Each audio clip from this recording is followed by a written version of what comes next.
Oi, alunos e alunas do Estado do Paraná. Que alegria estar aqui novamente com vocês. Professor Paulo Brito, professor de História dessa turma linda do 8º ano. E vamos agora com um novo conteúdo de História. Vamos trabalhar aí o processo de independência da América Espanhola. Essa porção da América que foi colonizada pelos espanhóis durante aí o século XVI, XVII, XVIII, chegando ao século XIX com a independência da América Espanhola. Vamos lá? Vem junto comigo, gente. Qual é o nosso objetivo, ou os nossos objetivos da aula de hoje? Então nós vamos identificar, vamos aí explicar os protagonistas, quem foram essas pessoas envolvidas neste processo de emancipação da América Espanhola, o envolvimento de diferentes grupos, uma vez que o processo de emancipação da América Espanhola ele é um pouco diferente do processo de emancipação que aconteceu aqui no Brasil. Então a gente vai retomar esses conteúdos na aula de hoje, E a gente vai retomar esses conteúdos sobre o processo de emancipação, como que esses países que compõem essa América Latina e que são de língua espanhola, eles conseguiram, atingiram, obtiveram a sua independência no século XIX. Tranquilo? Então aqui, vamos retomar um pouquinho nas nossas últimas aulas, Na nossa última aula de História, vocês estiveram aqui comigo e a gente falou um pouco sobre a história do Paraná, desse nosso estado, o estado do Paraná, do qual a gente faz parte, A gente falou um pouquinho da economia do estado paranaense, principalmente nessa questão do ciclo ervateiro, o quanto que o erva mate ele foi importante no desenvolvimento econômico do Paraná. Falamos sobre a figura do Barão de Serra Azul, o maior ervateiro do mundo, que radicado aqui no Paraná. E essa produção da erva mate feita aqui no Paraná e que era exportada para o mundo todo. Foi durante o século XIX que o Brasil, em 1822, e os países da América Espanhola, os países que faziam parte então da coroa espanhola, as colônias, que fazia parte da coroa espanhola, eles atingem a independência. Então a gente entende que foi uma onda de um processo de independência que passa aqui pela América. Então aí no início do século XIX, os países daqui da América, que antes eram colônias de Portugal, no caso do Brasil, ou da Espanha, no caso da maior parte dos países aqui da América Latina, eles vão se tornar independentes aí, principalmente nos 30 primeiros anos do século XIX. Então, nós tivemos a independência dos Estados Unidos em 1776, ainda no século XVIII, vocês estudaram este conteúdo.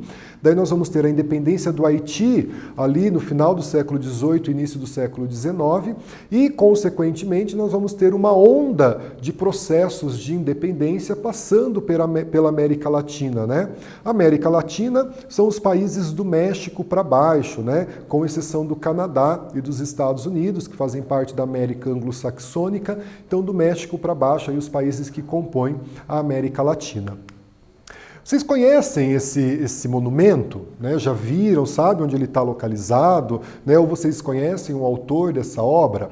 Esse aqui é um monumento que ele está no Memorial da América Latina. O Memorial da América Latina ele é um espaço cultural e artístico no estado de São Paulo que vai congregar, vai reunir várias etapas, várias partes da cultura dos povos da América Latina.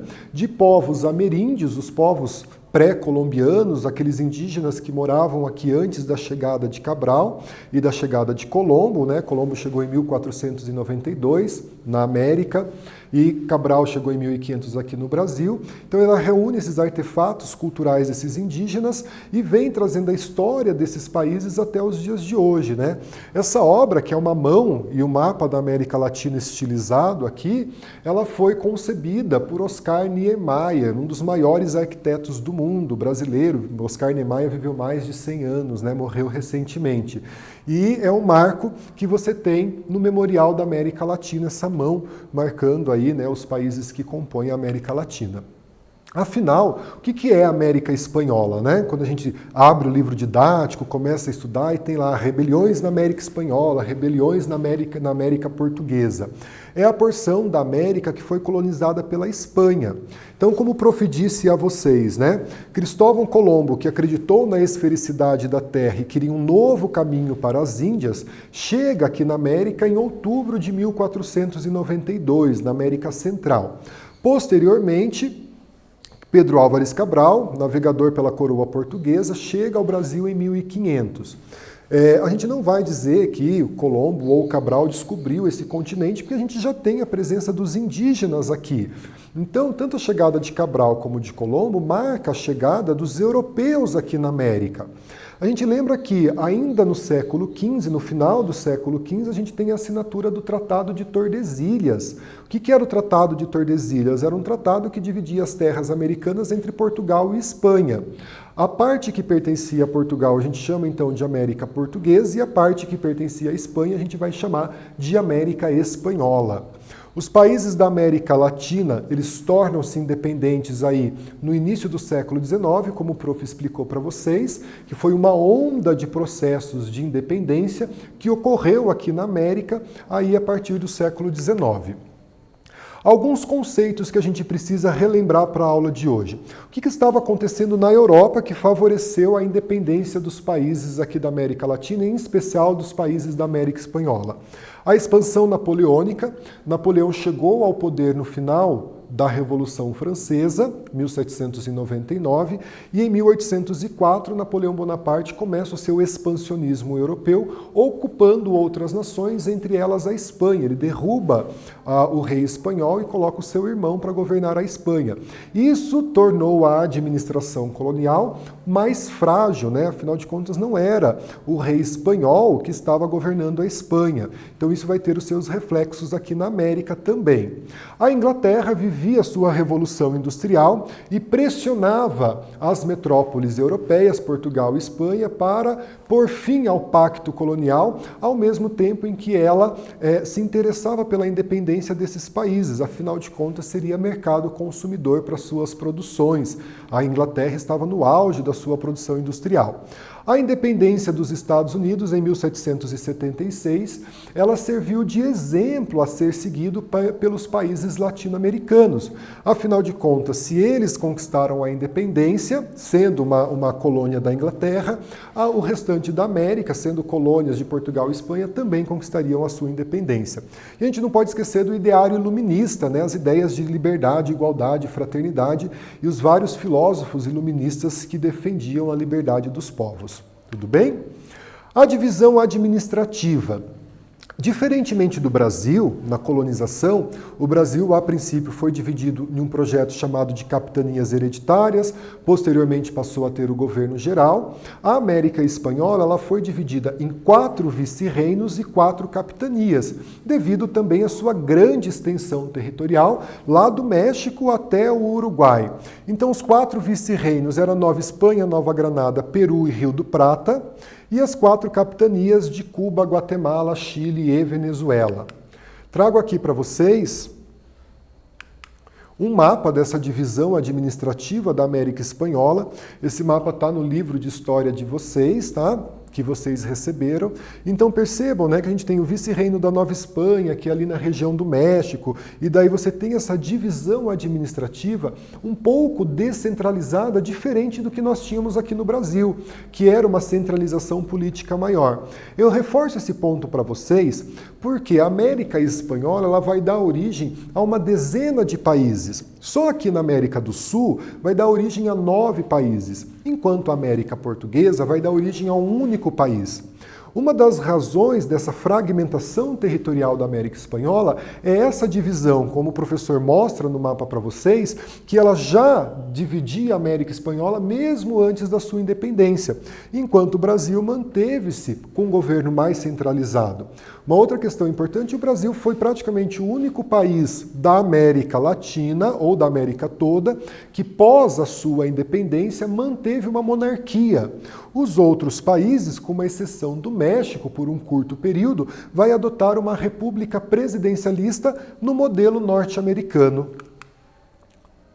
Vamos aqui para o nosso quiz. Esse é o nosso primeiro quiz, nossa primeira atividade. A gente vai fazer juntos. Eu pergunto para vocês aqui, ó, dos fatores abaixo, qual podemos apontar como fator que contribuiu para a independência da América Espanhola? Letra A, os princípios iluministas. Letra B, a rebelião dos chapetones. Letra C, a presença dos jesuítas. Ou letra D, a colaboração da coroa espanhola. Vou colocar um tempo na tela e a gente vai fazer junto esse exercício. Vamos lá?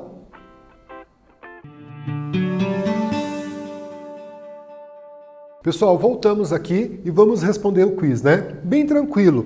Qual dos fatores abaixo a gente pode apresentar que contribuiu para a independência da América Espanhola? Letra A, B, C ou D? O que você respondeu aí na sua casa? Vamos aqui, ó.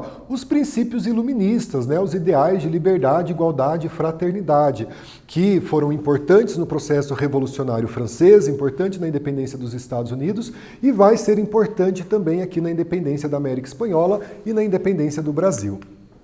Na América Espanhola, a sociedade ela era dividida em chapetones. Quem eram os chapetones? Eram espanhóis que viviam aqui na América. Então, a pessoa nasceu lá na Espanha e ela veio aqui para a América, ela morava aqui na América, geralmente detentoras de cargos políticos e religiosos, tinha uma ligação direta com a corte espanhola. Abaixo dos chapetones estavam os crioulos. Quem eram os crioulos? Eram os descendentes de espanhóis que viviam na América. Então já eram aqueles filhos de espanhóis que nasceram aqui na América. O fato deles terem nascidos aqui na América não dava a eles acesso a determinados cargos políticos e religiosos que eram ocupados pelos chapetones. É a elite crioula que vai liderar o processo de independência aqui da América Espanhola. Nós vamos ter os mestiços, né? Essa miscigenação do branco com índio, do branco com negro, do índio com negro. Ressalto aqui para vocês que na América Espanhola nós vamos ter uma presença menor de negros escravizados. Na América Espanhola, os indígenas passam por um processo de escravização, diferente da América Portuguesa. Aqui os jesuítas proibiram a escravização indígena e foi trazido então africanos para serem utilizados como mão de obra escrava. Havia os indígenas, os nativos aqui da América e também os negros trazidos da África em menor escala para serem escravizados. Então essa aqui era a composição da América Espanhola. Vejam que os chapetones e o clero estavam no alto dessa pirâmide, os crioulos, os descendentes de espanhóis nascidos na América, os mestiços, a miscigenação que ocorreu a partir dos povos europeus, indígenas e negros, ou a população indígena, a população ameríndia, os povos pré-colombianos e os negros aqui na base dessa nossa pirâmide social. A primeira revolta que a gente analisa, ainda no século XVIII, é a revolta de Tupac Amaru, que vai tentar, uma revolta que vai ser sufocada, mas ele começa essa revolta com o objetivo da independência do Peru em 1780. Tupac Amaru era um líder indígena, né? Participação de milhares de pessoas, entre índios, mestiços e negros. Vejam que não a elite crioula e não os chapetones não fizeram parte desse processo. Os revoltosos tiveram as suas vitórias iniciais, mas a Espanha, que ainda não estava sob o domínio de Napoleão Bonaparte, envia um grande contingente de tropas. Tupac Amaru foi preso, executado na praça central de Cusco. Assim como Tiradentes, então isso era uma prática da coroa portuguesa e espanhola, da coroa ibérica, de fazer dessa prisão, da morte desses líderes que lutavam pela independência da América, um exemplo para que a população não tivesse os mesmos ideais. Então, assim como Tiradentes, Tupac Amaru foi enforcado, esquartejado e exposto em praça pública para intimidar os movimentos de revolta aqui na colônia. A elite crioula. Então, quem eram os crioulos? Eram os descendentes de espanhóis que viviam aqui na América. Então, essa elite crioula, os chapetones, eles detinham cargos na colônia, eram detentores do poder político e religioso.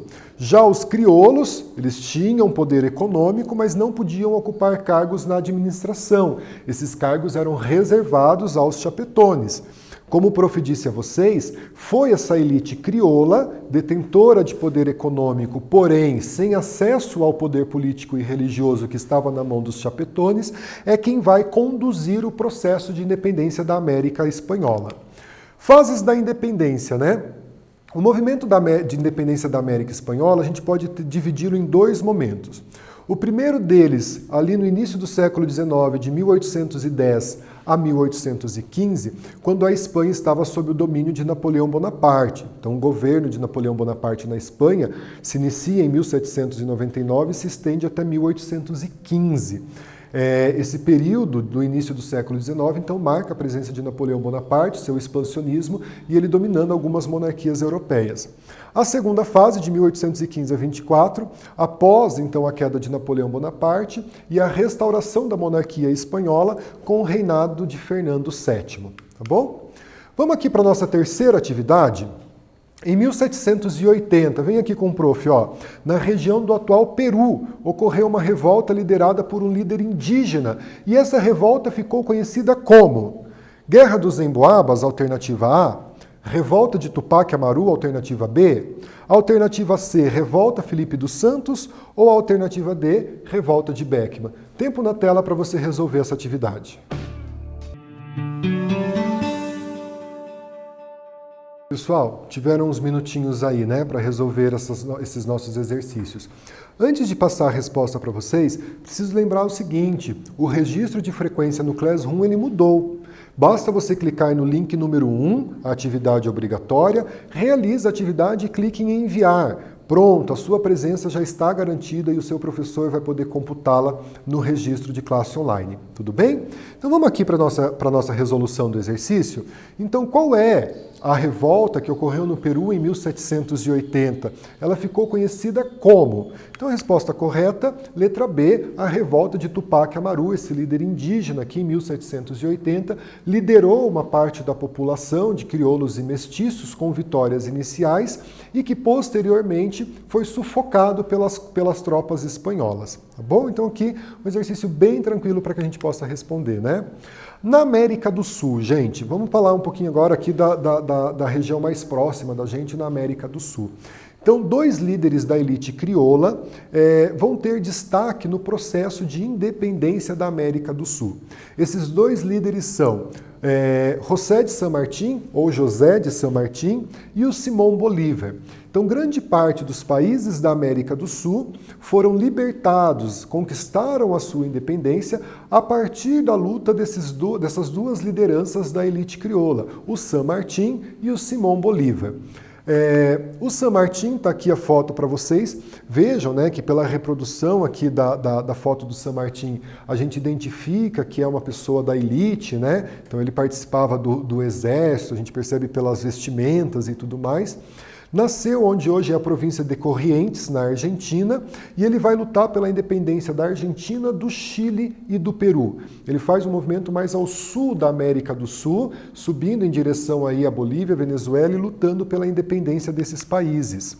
O Simón Bolívar nasceu aí em 1783 em Caracas, Venezuela, e o Simón Bolívar ele é responsável pela independência da Bolívia, da Venezuela, da Colômbia, Equador e Panamá. Então ele estava mais ao norte da América do Sul, alguns países da América Central, e lutou pela independência desses países, né? O Simón Bolívar, o corpo do Simón Bolívar está hoje no museu em Caracas, na Venezuela, onde ele está sepultado. O de San Martín está na Argentina e o do Bolívar na Venezuela. Trago aqui um mapa para vocês, é o mapa do livro didático de vocês na página 112, depois vocês podem até acompanhar com o material. Vejam aqui, ó, nessa seta verde, o movimento do San Martín. Então sai aqui de Buenos Aires, chegando até ali na região de Guayaquil, no Equador. Enquanto o Bolívar sai aqui da região de Bogotá, Caracas, e desce aqui na região da Bolívia. Então é um movimento de independência do San Martín mais ao sul da América do Sul, em direção ao norte da América do Sul, e o do Simón Bolívar mais ao norte da América do Sul, vindo aqui para as regiões centro-sul da América do Sul. São esses dois movimentos que são feitos por esses dois líderes crioulos da emancipação política da América Espanhola. Simón Bolívar e San Martín, eles tinham algumas diferenças, né? Lutavam pelos ideais de libertação, porém eles tinham algumas diferenças no pós-independência. O Simón Bolívar, ele defendia uma América Latina republicana e unida, em um só país. Então ele imaginava que após a independência desses países, nós podíamos agrupar esses países, né, e formar um único país. Enquanto San Martín, ele era monarquista, defendia um imperador e defendia também a manutenção das elites locais no poder, sem desejar uma integração territorial defendida por Bolívar. Então vejam que são dois projetos antagônicos, dois projetos diferentes para o pós-independência. Vamos aqui na nossa atividade 4. Na América do Sul, destacamos a figura de dois personagens da elite crioula que lutaram pela independência. Quais são esses personagens, gente? Quais são essas duas pessoas que lutaram pela independência da América do Sul? Letra A, Dom Pedro I e Duque de Caxias. Letra B, Simón Bolívar e Solano Lopes. letra C, Simão Bolívar e o José de San Martín, ou letra D, Dom Pedro I e Barão de Mauá. Vou deixar um tempo para que vocês respondam esse exercício. Vamos lá? Pessoal, conseguiram resolver o nosso exercício? Eu acredito que foi um exercício muito fácil para que a gente pudesse fazê-lo, né? Então aí, ó, na América do Sul a gente destaca esses dois personagens da elite crioula, né? Quem são esses dois personagens? Resposta correta, o Simão Bolívar e o José de San Martín, né? Os dois da elite crioula que lutaram pela independência da América do Sul. Tranquilo, né, gente? Vamos continuar? Então aqui, ó, na independência do México, trago aqui para vocês um mural de azulejos mostrando o Padre Hidalgo, que é o precursor da independência do México, né? Essa obra está no município de Dolores Hidalgo, no México. É um painel de azulejos representando aí o Padre Hidalgo, que vai dar o início a esse processo de independência do México. Ele dá o início e um outro personagem que vai então concluir esse processo de independência.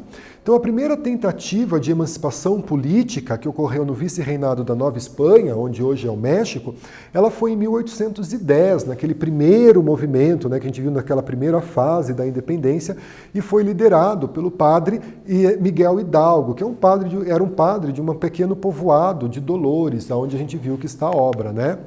Os rebeldes conquistaram alguma dessas cidades, né, ali no México, e formaram um exército de cerca de 80 mil homens.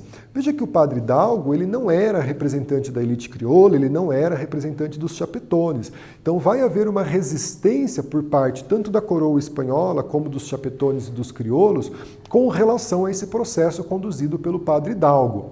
Hidalgo proclamou o fim da escravidão negra, veja que já tem aí características de um movimento mais popular, e dos tributos indígenas. Então a elite crioula e os chapetones reprimem esse movimento e o Padre Hidalgo ele acaba sendo fuzilado, né? O general Agustín de Iturbide, ou Agustín de Iturbide, liderou as tropas espanholas contra os rebeldes.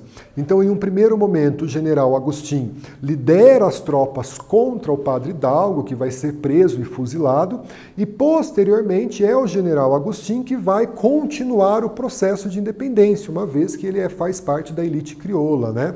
Vai proclamar a independência do México em 1821 e vai se proclamar imperador do México. Só que ele fica pouco tempo no poder, mais ou menos ali cerca de um ano no poder, e o México então proclama sua república, né? Passa a ter presidente, que foi o modelo adotado, com exceção do Brasil, que foi monarquista, por toda a América Espanhola e pelos Estados Unidos pós o seu processo de independência.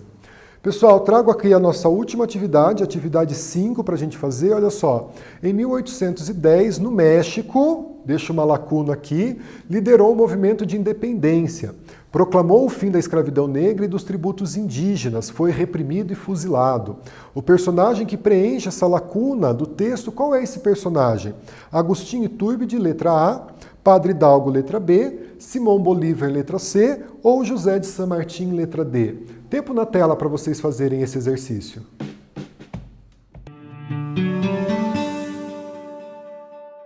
Pessoal, vamos então fazer a resolução do nosso exercício? Quem foi esse personagem que em 1810 liderou no México esse processo, o movimento de independência, né? Proclamou o fim da escravidão negra, dos tributos indígenas e posteriormente foi fuzilado pela elite crioula que lutou a serviço da coroa espanhola pelo fim desse movimento, né? Então a resposta correta, Padre Hidalgo, né? Que foi o inicial, a pessoa que iniciou esse processo que conduziu o México para a sua independência. Posteriormente foi preso, fuzilado, e quem terminou o processo de independência, quem concluiu a independência do México, foi Agustín de Iturbide, membro da elite crioula, que conduz esse processo de independência do México, se proclamando imperador e posteriormente sendo retirado do poder, e o México, então, sendo uma república no modelo que foi assumido em quase toda a América, com exceção do Brasil. Pessoal, considerações gerais, né? A gente vai se encaminhando aí para o final da nossa aula.